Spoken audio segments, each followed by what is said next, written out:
Hello listeners, Jordan here. I just want to let you know that you can listen to Nighttime early and ad-free on Amazon Music. Include it with Prime.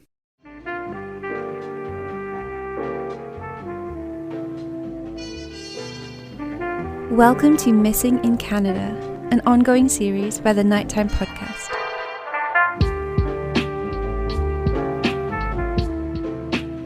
Hello listeners, and welcome to Missing in Canada, an ongoing series by the Nighttime Podcast that explores the stories and circumstances of Canadian missing person cases.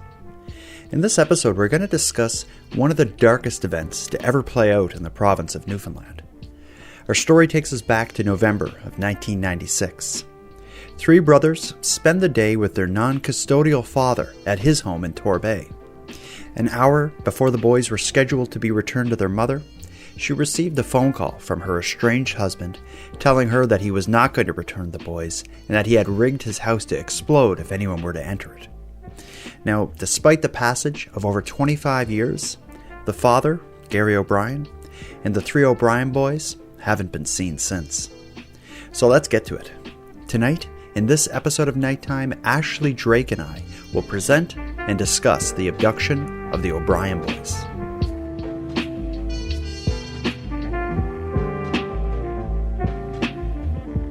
Ashley, how are you doing tonight?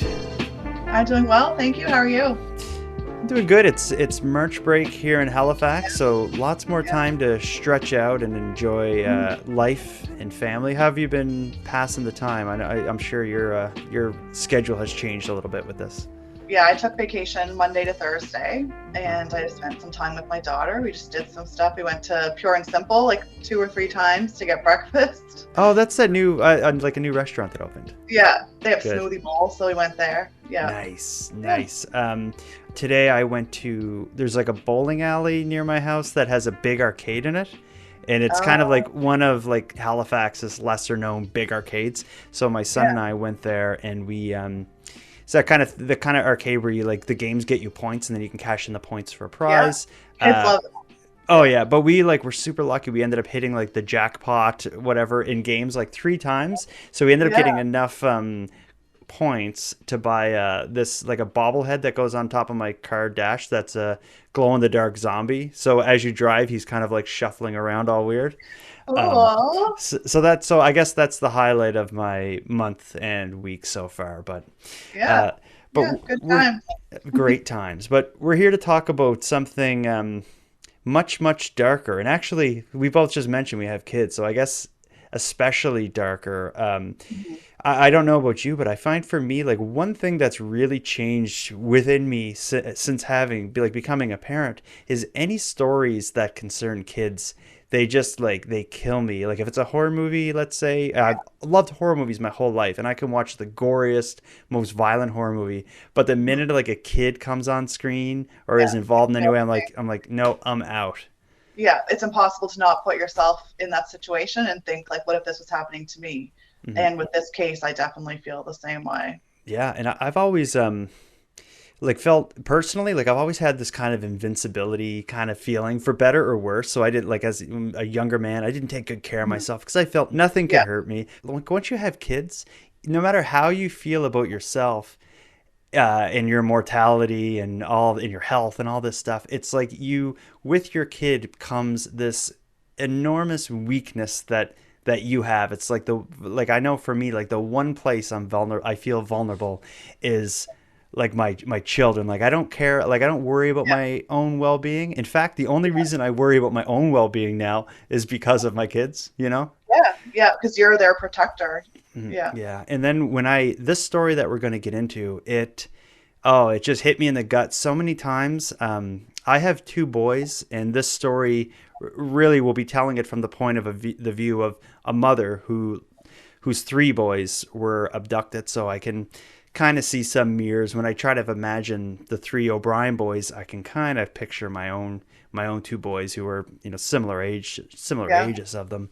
I think when it was a listener who recommended this story, a Tracy from Newfoundland wrote me and recommended this topic. When I looked at it, it was new to me. I had no idea of the story of the O'Brien boys when I pitched it to you, you at least knew it in some case, did you? In some way. I was familiar with the situation, the Newfoundland part of it, and the three boys, like the children and the father. But I was not, some of like the specifics I wasn't familiar with. That was newer to me. But yeah, I had heard of the case before. Yeah, I don't know how I didn't hear of it, because it only happened November of 1996, so it's Yeah. like that was a while ago, but it's still, you'd consider it a modern case, and very little has been written about it. We managed to, in our dig, and find just kind of like a couple articles, but from them we were able to kind of find other places it was referencing, and I found a couple old newspaper clippings, and together the story that emerges is like, it's like a Netflix special or something, because there's so many kind of twists in sensational elements to it, but ultimately it is just a horror story, every parent's worst nightmare. Like I was could going not to say the exact same thing, a worst nightmare. Yeah. I couldn't imagine a worse scenario. So No. to kind of set it up, I guess first we'll start by describing the family. Again, we're talking about November of 1996, and at that point it was a family of four. We have the mother, Diana, who's 39. She's staying with her three boys, Adam, who's 14, Trevor, who's 11, and Mitchell, who's 4. So it's the mother and her four boys are staying outside of the family home.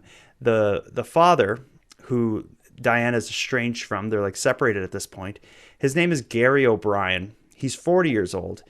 And at the time of this story, the father, Gary, is living in the family home, where the mother and the three boys are living outside of the home because of this separation. I haven't been able to find anything that really told me the background of why they separated or what was going on, but it seemed to be a pretty new thing, because Diana, the mother, she still wasn't like completely stable and like with her own apartment or her own house or something. It seemed like she was staying with someone. I haven't really figured much out. Did you come across anything that gave you background on their relationship prior to this? No, I didn't. Just more so his issues that he had, but it didn't really have to do with the two of them, and it didn't say how long ago it had happened. Yeah, but through I did also learn some of the background on the father, Gary. He seemed like he has some trouble, and he seemed like that before the story we're going to get into, and maybe some of this is what led to the breakup or the separation. But Gary was described as having a history of violence, psychiatric issues, suicidal tendencies.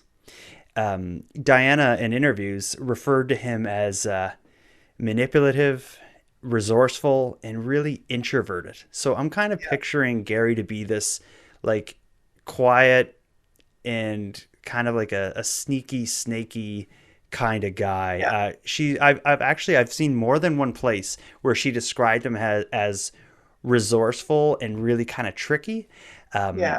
And I think the reason maybe she's leaning on that character aspect of his character is, as the story goes on, that becomes a kind of like a part of maybe his strategy or his plan. And I think in hearing kind of that description of someone, violent, suicidal, depressed, quiet, sneaky, like that just seems like the kind of dangerous person that it isn't until after something happens that you're like, oh, there were red flags. Yeah.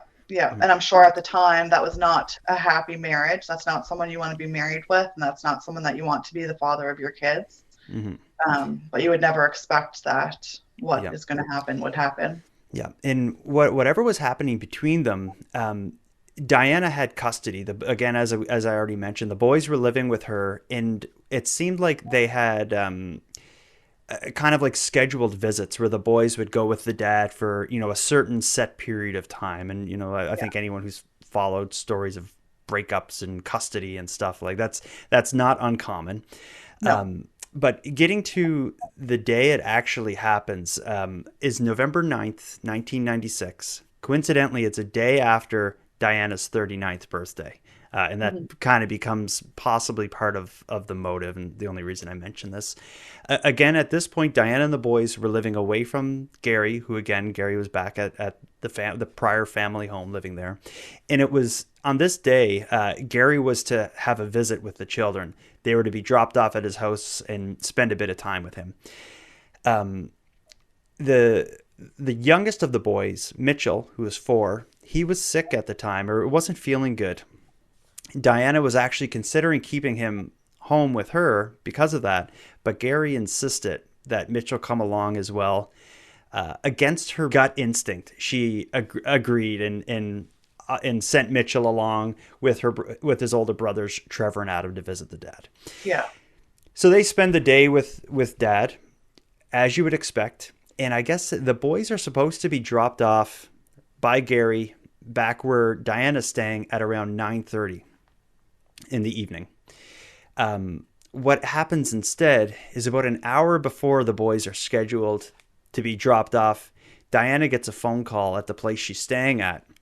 And this phone call is really the only kind of idea we have as to what may have been going on from Gary's point of view. I don't know if you have it in front of you. Do you want to kind of give some of the excerpts of what he says on this phone call?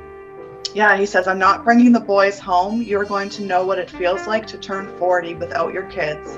And the house is rigged to explode if anybody tampered with it." She asked to speak to the children, and all he responded with was "later," and hung up.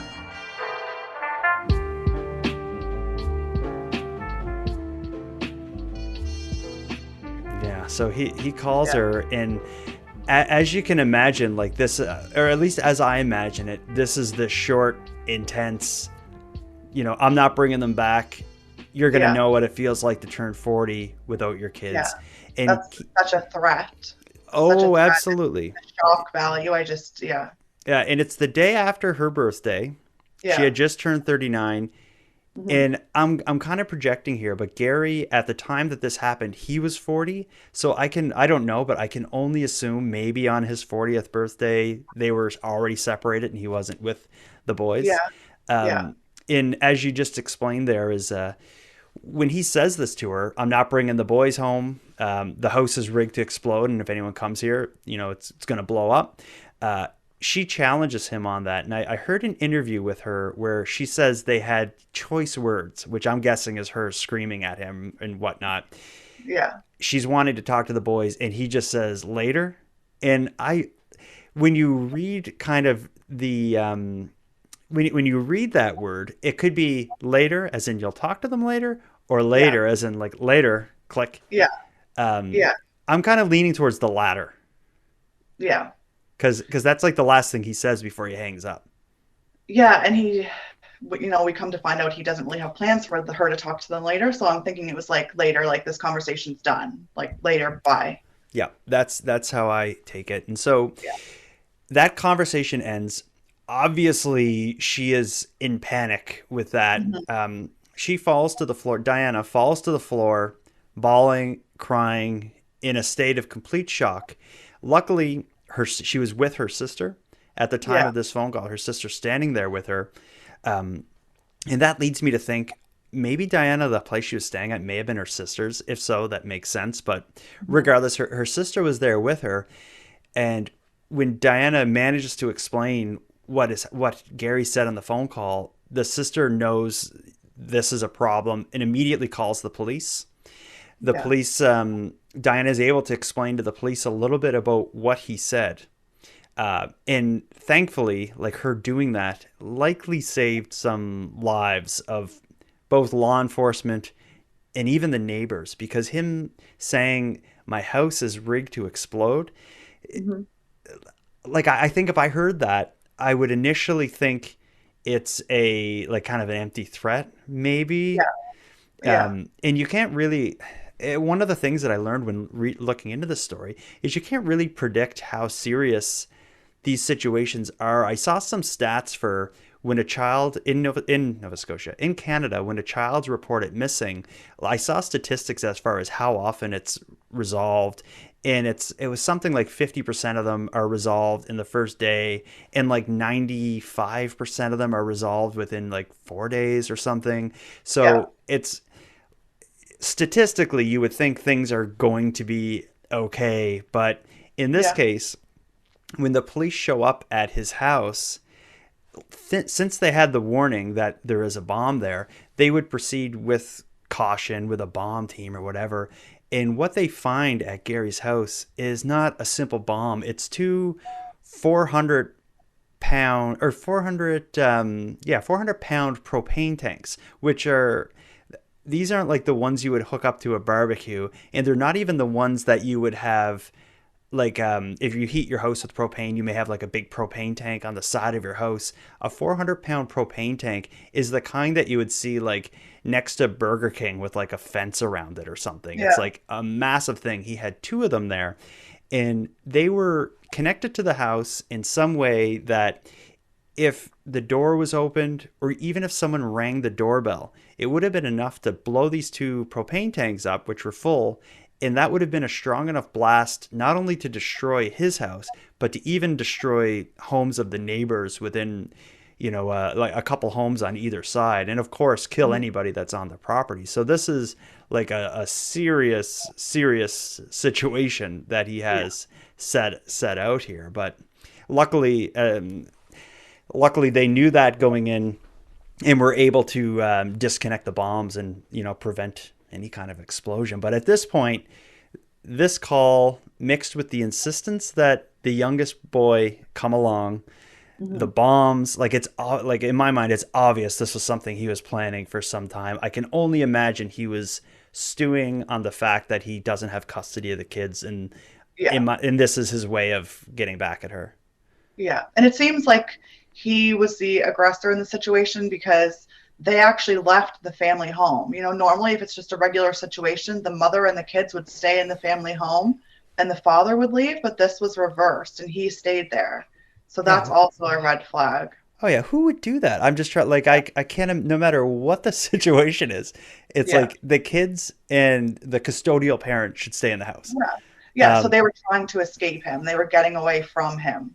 That only seems to be like, because it's like it no matter what the situation is, it takes a real prick to be like, no, I'm staying back, you take the kids, and I'm gonna sit here with the 3-bedroom house, and so we don't, of course, like we haven't found any articles or anything that explains why that was the case, but on its surface, like I can't imagine why that's the way that worked out. But regardless, he's obviously a psycho for him to do this. But anyways, so at this point, the bomb is not exploded. Gary and the boys are missing. Very little about the search or the investigation has been revealed. So things like what was left in the house, what was disturbed, I haven't been able to learn anything about that. And that may be because it's still an open investigation, but enough has come out to really paint a scary and tragic picture. For one, is what we know is that there has been no, like, initially at the time that it happened back in 96, there was initially no trail and no leads. Nobody had known what happened to Gary. He was gone with the boys, to the point that Diana moved back into the house not long after the abduction and his disappearance with the kids.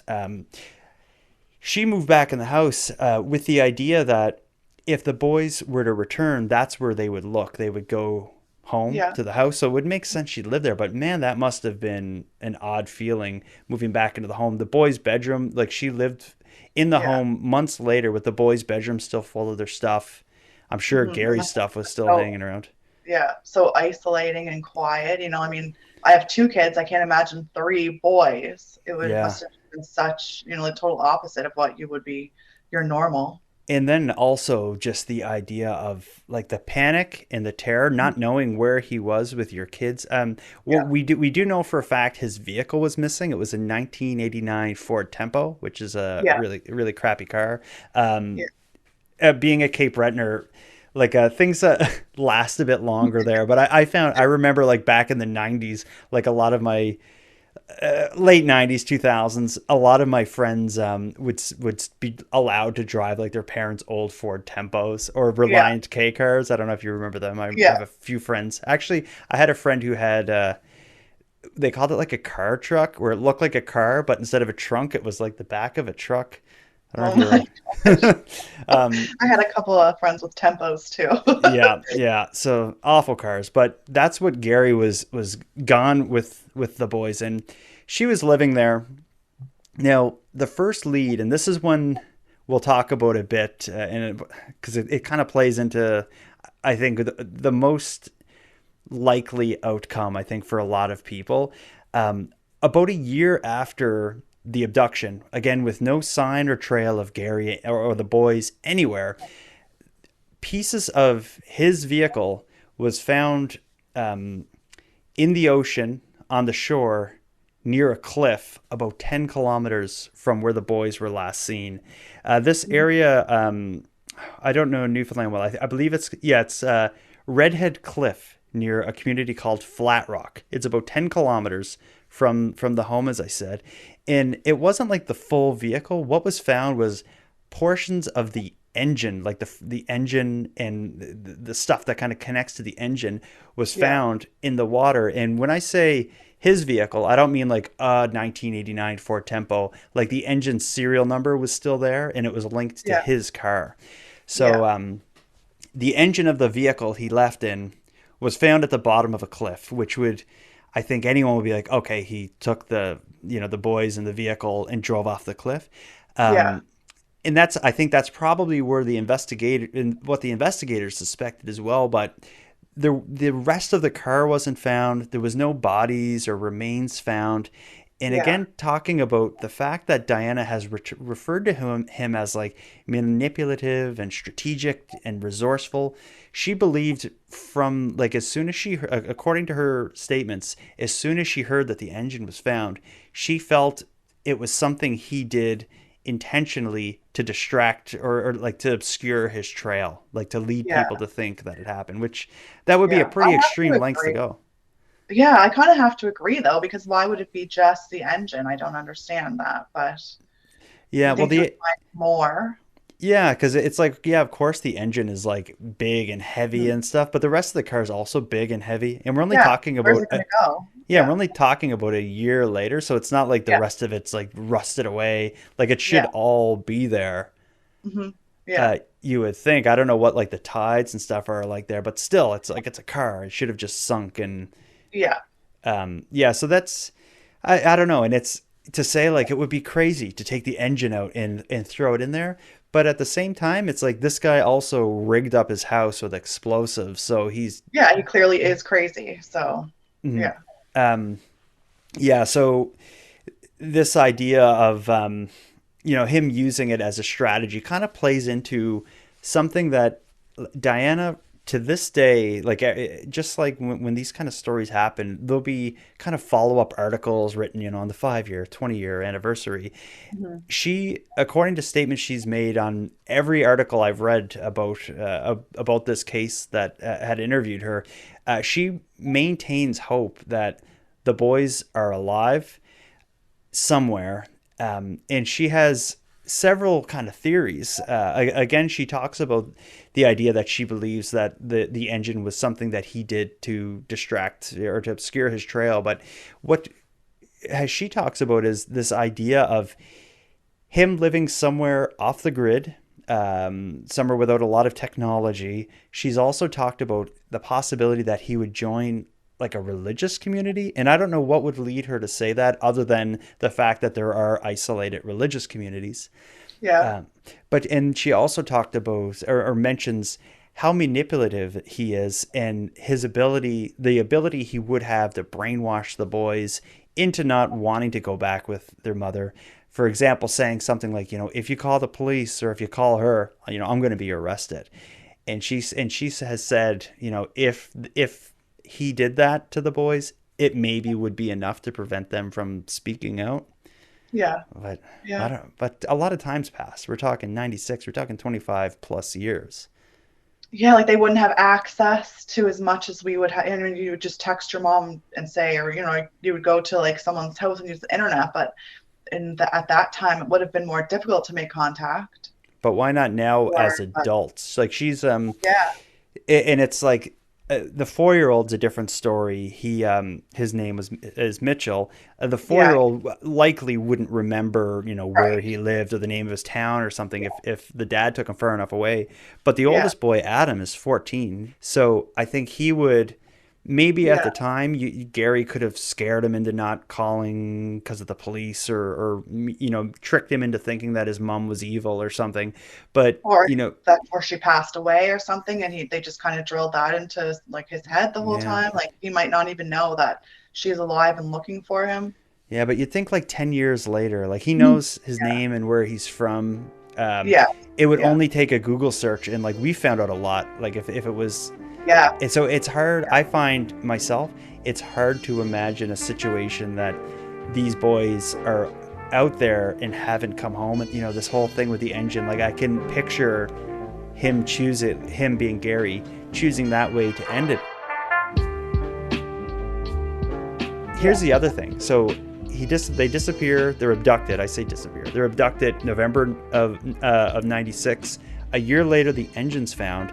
The only other significant tip or lead or detail that comes out is a year after that. So around 1998, a woman calls police in, what city was this in? In Ontario. Bay. Oh, yes. A woman calls the Thunder Bay police and gives an anonymous tip saying, I saw the photos of the boys that are being, that people are looking for in Newfoundland, and I know them. I've babysat for the dad, Gary. I babysat for Gary. Him and the boys are here in Thunder Bay. And during this anonymous tip, she gave what is described as intimate family details, which it could have meant a lot of things, but what we've learned since is that what she actually said is she gave the nicknames of one of the boys correctly, and it was something that they didn't release to the public. Like law enforcement didn't release this, so it was something only someone close to them would know, and this was enough to really kind of stimulate a search for this anonymous tipster, which they haven't been able to find. Like I'm guessing it wasn't a phone call. It was probably like a voice memo or a voice message or something where she gave this information. But they even did a call out in Thunder Bay area, like the police trying to find who this woman was so they could, ask her more questions and get on the trail. They've never been able to find her. So it's ended completely like another dead end. Yeah, and like it could have been a coincidence that she knew the nickname. Like if she was going to call with that information, you would think she would stay and provide more information, or tell their whereabouts. But yeah, it's kind of like it's a dead end. Yeah, or if she was following the case enough, if that happened to you, if you saw on the news that the boys you've been babysitting were abducted and their mom is looking for them, you wouldn't just call in the tip and be done with it. You would continue to follow the story. Exactly. I can understand wanting to stay anonymous, but you would follow it to the point that when in your local news they're now calling out for the woman who babysat left this tip. Yeah. That would get back to her. But I wish I knew what the nickname she gave for the boys is. Is it something super common? Like that's what I was wondering as well. Yeah, but and I've also seen it said that I've seen it written that she knew the nickname of one of the boys, and then I saw somewhere else said she knew the nicknames of the boys. So that's also a difference. Like, did she get lucky? Because I'm sure this case, it was featured on America's Most Wanted. So that would, and also the Montel Williams show, which was a big thing back in the day. But that would be enough of profile that I'm sure they got lots of tips that didn't go anywhere. And is it that one random tipster managed to get a nickname right, or did the random tipster get all three nicknames right? Because that would be, a completely... That would make a difference. Yeah. Yeah, but aside from the engine being found, this idea that this anonymous tipster maybe babysat them 2 years later in Thunder Bay, Ontario, those are really the only leads that have come in 25 plus years. And that is despite the mother, Diana's nonstop belief that her boys are out there. Her continued searching, media coverage, again, both America's Most Wanted, which was a really big show and a big platform to share a missing persons case. Yeah, it wouldn't shock me if someone did come forward with information that they guessed or, investigated on their own. I mean, how hard would it really be to find out their nicknames if you contacted someone from the family, right? I don't know, but yeah, but if it's just that must eat away at Diana to this day. Like, who is this woman? But she, the most recent article I saw was one where she was interviewed, I think on the 20th anniversary. And again, she still at that point maintains hope. And she, it's actually pretty heartbreaking. There's a letter that she wrote to her boys, I think on the 20th anniversary, where again, it's like an open letter written directly to the boys, addressing the situation. If you have it there, you can read it, because I think this gives a good insight as to her mind frame at that point. Yeah, it was 21 years ago. Okay, so Adam. It was written on the 21st anniversary, which would have been.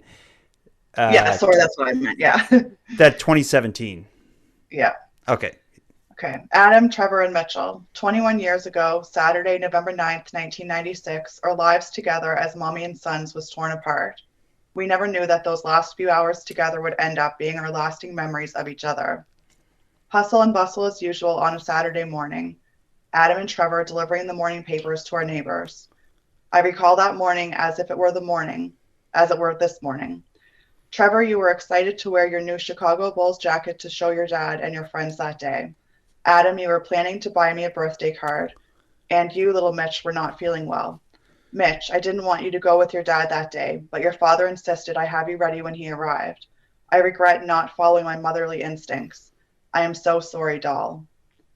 Boys, no matter what has been told to you, please know that not a day goes by when I won't be thinking of you. Not a day ends without me sending up heartfelt prayers for you. Not a moment have I lost hope that we will find each other. With the powerful strength of our love, we will survive this dark period of our lives. We are also incomplete and empty inside from this separation. Being together will heal us, complete us. Be strong, my angels, and know that your mom loves you with her whole heart. And I will until I take my last breath. I need you and you guys need me. Life is short and we never know when our time will come to leave here forever. Please let me know you are okay. Forever in my heart, Mom. Oh, that is heavy, eh? That's hard to get through. Like, just as a mother, it's ugh.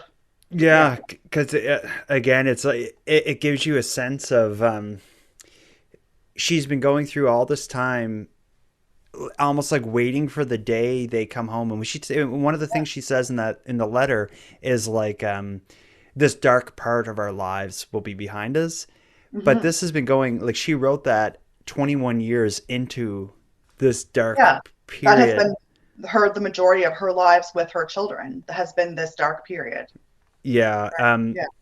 There's another article I read too that it had a lot of the same kind of language that she was using to talk about the boys, but it was one written on the 20th anniversary, so like a year before she wrote that open letter. And what had happened was it's called the National Center for Missing and Exploited Youth. They're like a Canadian group that advocates for missing and exploited children. But one of the things they do a lot is they'll take they do age progression photos. So they'll have like a photo of, and they did it in this case, they have photos of the three boys as they were when they disappeared at like 14, 11, and 4. But then they did age progressive drawing. So like photos kind of made up to show what they would look like 20 years later as like a, 24 or 34, 31, and 24. And when that had happened, they interviewed Diana about the photos coming out, and she went into this like long explanation as far as like talking about how she imagines their personalities. And it was heartbreaking because she was describing like, this is what they were like when they're 14, so I'm sure this is what they're like now. And she talked about, one of the boys being really outgrowing, and she's like, he probably loves to party, and women, the girls love him. And and it's like I can. It broke my heart because I was thinking of my kids who have their little personalities formed now, and the Hmm. idea of like trying to imagine what they're like when they're adults. I do that all the time, but Yeah. to not have seen them for 20 years and to try to imagine what they're like now somewhere else. I Yeah. don't know. There's something, it's hard to put it in words, but something about reading that article just like crushed me. And Yeah. I feel horrible for her. And it's like we said off the top, it's absolutely a parent's worst That's nightmare. right. And Yeah. it's in this case, it's so horrific. Like with this phone call, with the bomb, with the engine being found, and the tips and the media coverage. And really the only explanations and like the only kind of possible outcomes, there's really two. One is he abducted them and has them somewhere and managed to brainwash them to the point that they can't, won't come home. And the Yeah. other is that he drove off a cliff with them, and for like, Yeah. minutes later, and for some reason the only thing they managed to found was the engine. And Yeah. Yeah. she's just kind of stuck in limbo. One other thing I read too that kind of made me tear up, and I don't know what it was, but the something about the imagery of this, but I saw an interview done with her about a year after the boys went missing, and it was from a local newspaper in Newfoundland. And it was, the reporter was at the home interviewing her, and again at this point she was living back at the family home, and that is where she gave the explanation, like, I want to be here because if the boys come back, like, this is where they're going to be looking, so I want to be in the house. But the journalist made a mention of the fact that as she was talking and doing the interview, she was petting a cat. Diana, the mother, was petting a cat that she adopted shortly after the abduction, and she named Hmm. the cat Hope. And she was like kind of Yeah. using the cat as like a, I don't know, like what you Yeah. would call it, but almost like a therapy thing, and to name it Yeah. Hope, and for her to be sitting there kind of talking about this horrific thing to the journalist while petting the cat Hope. I don't know. There's something about that there's imagery there Yeah. that's effective. Well, as a parent, you just never would give up hope, right? You would do exactly what she's doing. You would want there to be, resolution at some point, and you would just obviously you would want them to walk through the door someday, which is Hmm. what she's hoping for. Yeah. Yeah. Um, do you, with this much time having passed and there not being an answer, do you think there's ever going to be a development in this with given the amount of time that's passed? I don't think. I think with technology today, if there was going to be some kind of contact, I think it would have been done. I mean, you can only get, I don't know, brainwashed to a certain point, but I mean, I would, if there was one child, and it's like an adult now, but for three of them to not question this life that they're living, Mhm. and reach out, or someone else mention it to you, like they would have been going to school at some point, I assume. Mhm. um, I just can't see them not finding some information to make them question their lives. Yeah. And then I also think about how difficult it would actually be to go off the grid in this modern day and Yeah. age. Yeah. Things like if it's Gary plus the three boys, for one, Gary at this point he's nearing 70. I was just going Um, to ask so he's getting up there too, right? So at yeah, some so point, yeah. he was 40 when he took them. So he's, Yeah. 65-ish now. Um, Yeah. So yeah, I said nearing 70, mid Yeah. 60s. But Yeah. but if it's him at that age plus the three boys, at this point there would have been like some kind of serious medical thing that would have led to them needing to show like a health card or Yeah. something. Yeah. Or one of the three boys, let's say they joined like this religious community that is super isolated and like almost like cult like or something. Yeah. You'd think one of them would have left by now because they're like adults. Of They would have been course. Yeah. married off and stuff. And I like, Yeah. again, like if it was just the 4-year-old, let's say, who Mitchell, who Gary took, I Yeah. think it would have been easier to mold and change the way he looks at his past. But to also have the 11 and the 14-year-old, they would both have such firm Hmm. memories. And we didn't even get into the fact that these boys, all three of them, were said to be like serious mother's boys, like mama's boys. And Yeah. she said herself, Diana, in an interview, she said, like, I'm, beside myself. There's many days I can't even get out of bed. I like, I'm completely, my heart is literally broken. She even says, like, I felt it break that day. But she says, if I'm having this hard of a time, I can't imagine how they feel. Yeah. Because And again, yeah. So if he has, all these bad things about him, right, and he's clearly like psychotic and a psychopath, he couldn't have just spent the last 25 years being a good dad. mm-hmm. It wouldn't have happened. Or not making a mistake. Like, how hard, like, just the odds of one of the four of them not needing like serious medical attention to the point that they get found out, or leaving and getting a job and getting married or whatever, and tracing their roots or doing a genealogy test or something. If not for that, what are the chances that one of them didn't make a mistake and, like, get arrested for some weird thing? Or I don't know. I don't know. I just find it really hard to believe that they're out there living a separate life under assumed identities.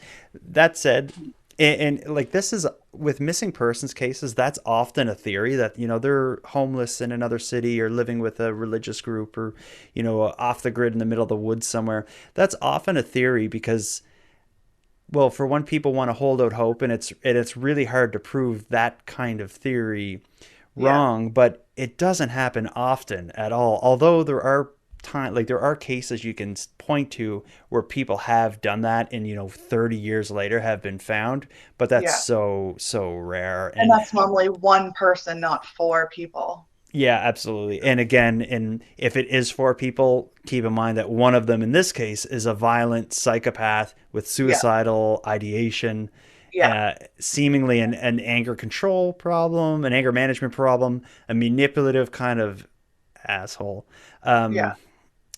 I think if I had the resources, the first thing I would want to do is have professional divers search the area around the cliff for any signs of the 1989 Fort Tempo, because it's, again, even now, it's only been 26-ish years. There should still be more than just that engine. I'm assuming they, like, when they found the engine, though, I'm sure they searched more, but if they didn't find it then, I don't know. I feel like I'm hung up on just the engine. I can't understand how that would have came to be. But that's where my mind goes, is like, they need to search that. But regardless, I think I'm sure they did. But we just couldn't find the information, I guess.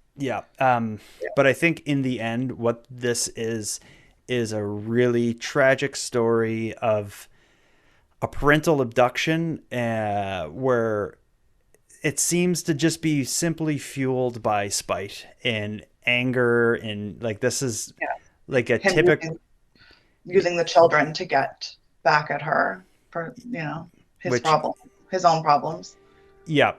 Evil, I would say. Evil and just awful. He should have, if he did what I kind of suspect, he should have just left the boys with his mom that day and drove off the cliff and saved everybody. All right, well, let's wrap it up with that. But it's this has been a hard one.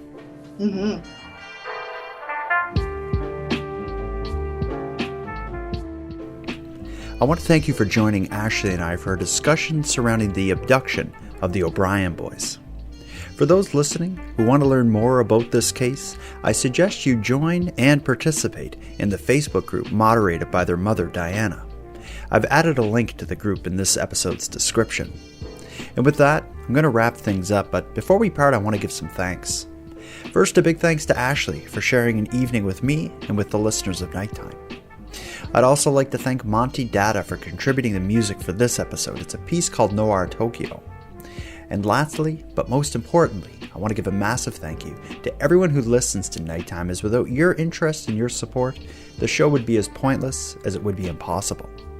But with that said, keeping the show alive is and has always been an uphill battle. So if you want to help take a bit of weight off the show's back, make sure you're listening on the premium feed. And not only does it make the show possible, the premium feed will give you more of each topic than you find here on the free feed, as I'm adding exclusive content regularly. So for about the price of a cup of coffee, subscribe to the premium feed at patreon.com/nighttimepodcast. And with that said, let me thank the newest subscribers. Dallas, Kim, and Amanda, thank you for going premium. And for anyone else who'd like to support the show but can't do it financially, you can give me a big hand by simply sharing this episode on social media and letting like-minded friends know what we're doing here. If you have any story ideas, want to give feedback on the show, or would like to contribute a voice memo for a future episode, you can do all that and more at nighttimepodcast.com/contact. You can also find me on social media. I use Facebook, Twitter, and Instagram, and of course I'm often live on the Nighttime Podcast YouTube channel. So until next time, take care of each other, hug your loved ones tight, and let me know if you see anything weird. The Nighttime Podcast is written, hosted, and produced by Jordan Bonaparte.